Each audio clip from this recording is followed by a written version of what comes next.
Всем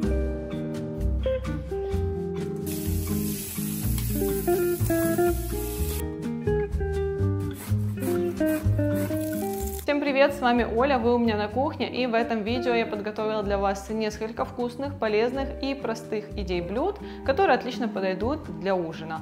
Перед тем, как мы начнем, напоминаю подписаться на мой канал, если вы до сих пор еще этого не сделали, і нажимайте на колокольчик, щоб не пропустити нові відео. А також нагадую, що у мене є другий канал, де усі мої відео виходять українською, тому обов'язково підписуйтесь. Первый рецепт, который сегодня вам покажу, это очень вкусный и простой салат в банке. Сначала готовим заправку: 1 столовая ложка оливкового масла, пол столовой ложки бальзамического уксуса, 1 столовая ложка лимонного сока, немного соли и пол чайной ложки горчицы. Перемешиваем прямо в баночке. Далее добавляю вареный нут, у меня здесь его 100 грамм. После него добавляем половинку красного лука, нарезанного перьями, 1 огурец, нарезанный кубиками, также сыр фета, здесь его 50 грамм, и 1 нарезанный помидор. Сверху кладем листья салата и семечки. У меня это семечки льна и тыквы. Закрываем крышкой, и такой салатик можно хранить спокойно в холодильнике несколько дней. Очень удобно приготовить его, например, утром и съесть уже на ужин. Можно взять его с собой, при этом овощи у нас и зелень останутся хрустящими, не раскиснут, так как они не соприкасаются с соусом, а нут, наоборот, пропитается ним и будет очень вкусный и сочный. Остается просто перевернуть банку и слегка перемешать все ингредиенты. Салатик получается очень вкусный и сытный, поэтому отлично подойдет для легкого летнего ужина.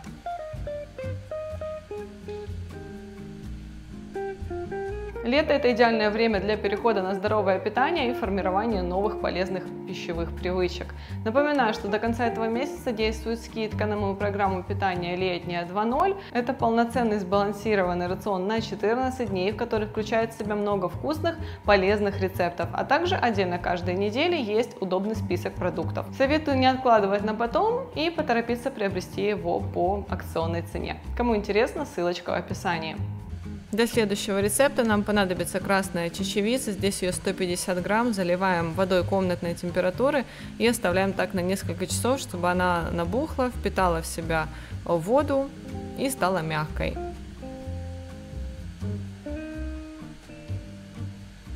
Нам также понадобится кабачок, 50 грамм, а не весь, я его просто разрезаю на несколько частей. Также понадобится половинка лука, весом примерно тоже в 50 грамм.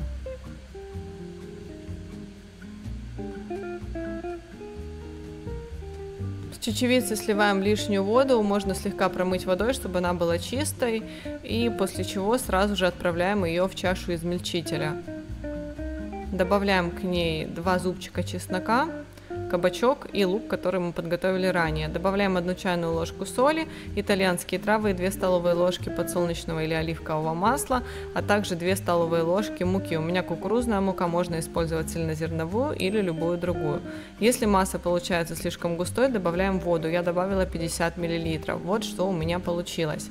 Разогреваю сковородку, добавляю немного масла и начинаю обжаривать массу в виде оладьев. Делаю это на среднем огне под закрытой крышкой несколько минут с одной стороны, и они уже будут готовы, чтобы перевернуть их и обжаривать с обратной стороны. Готовятся они очень быстро, просто, при этом хорошо держат форму, не разваливаются. У меня их получилось довольно много, я даже не смогла посчитать сколько, но их хватает на 2 полноценные порции. Эти чечевичные оладьи получаются очень сытными, вкусными, можно сочетать их с любым гарниром, либо же свежим салатиком, но я решила приготовить для них вот такой соус. Здесь у меня 100 грамм греческого йогурта, добавила пару зубчиков чеснока, соль и зелень. Такой соус просто отлично с ними сочетается. А сами оладьи не сухие, они довольно мягкие и нежные, поэтому, думаю, многим понравится. Но кроме того, они еще и довольно полезны. Содержат в себя железо, калий, витамины группы В и витамин Е.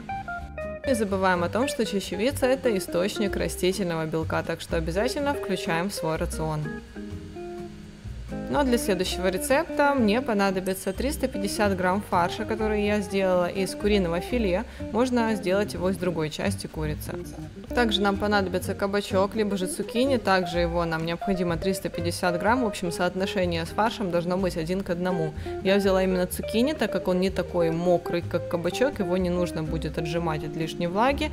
Я сразу же в натертом виде его добавляю к фаршу и перемешиваю.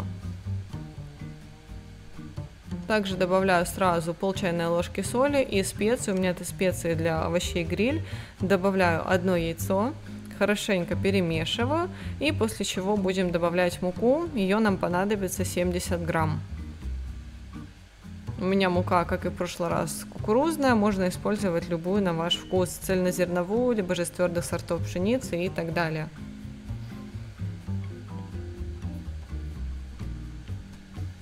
После того, как мы хорошенько перемешали массу, из нее будем формировать котлетки. Я решила сделать довольно крупные. Одна котлетка у меня весом примерно 100-110 грамм. И всего получилось 7 котлеток. Можно сделать большее количество, но размером поменьше. Тут как вам удобнее.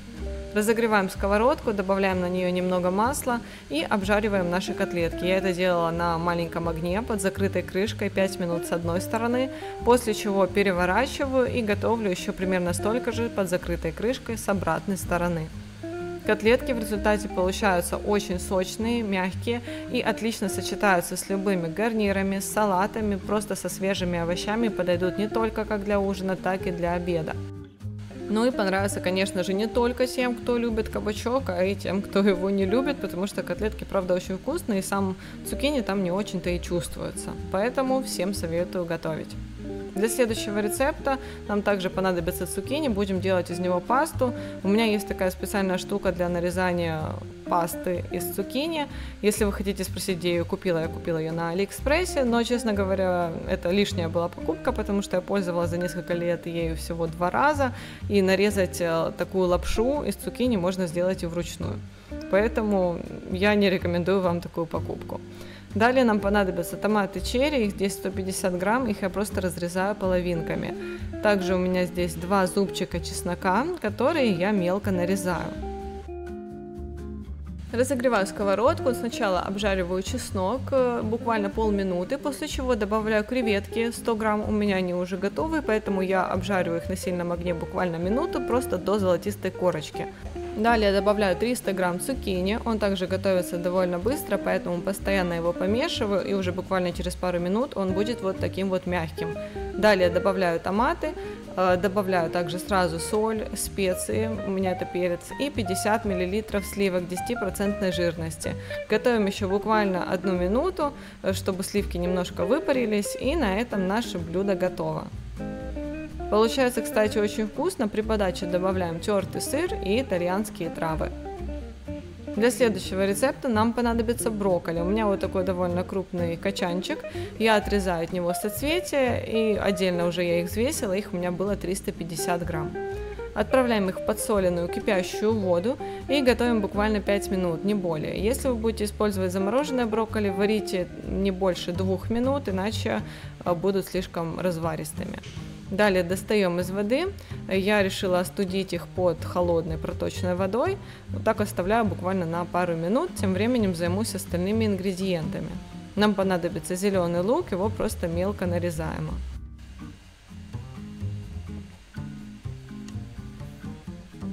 Далее понадобится пара зубчиков чеснока, их очищаем от шкурки. И далее нам понадобится измельчитель, в него отправляем брокколи, чеснок и зелень. Сразу же я добавляю сюда 1 яйцо и закрываю крышкой. Превращаем это все в однородную массу, в которой будут небольшие комочки, но так и должно быть.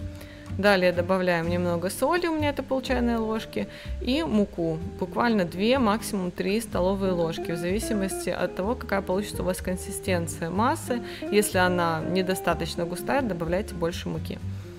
Далее лепим из него такую лепешку, кладем в центр кусочек сыра весом примерно в 5 грамм и формируем котлетку. Масса будет липнуть к рукам, поэтому либо мочим руки, либо одеваем перчатки. Обжариваем обычным способом на разогретой сковородке с небольшим добавлением масла под закрытой крышкой на среднем огне.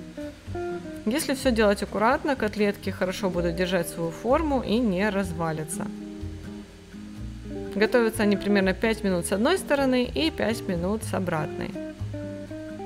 Получаются очень вкусные, думаю, понравятся даже тем, кто не любит брокколи. Их, конечно же, лучше всего сочетать с каким-либо гарниром и, опять же, с салатиком.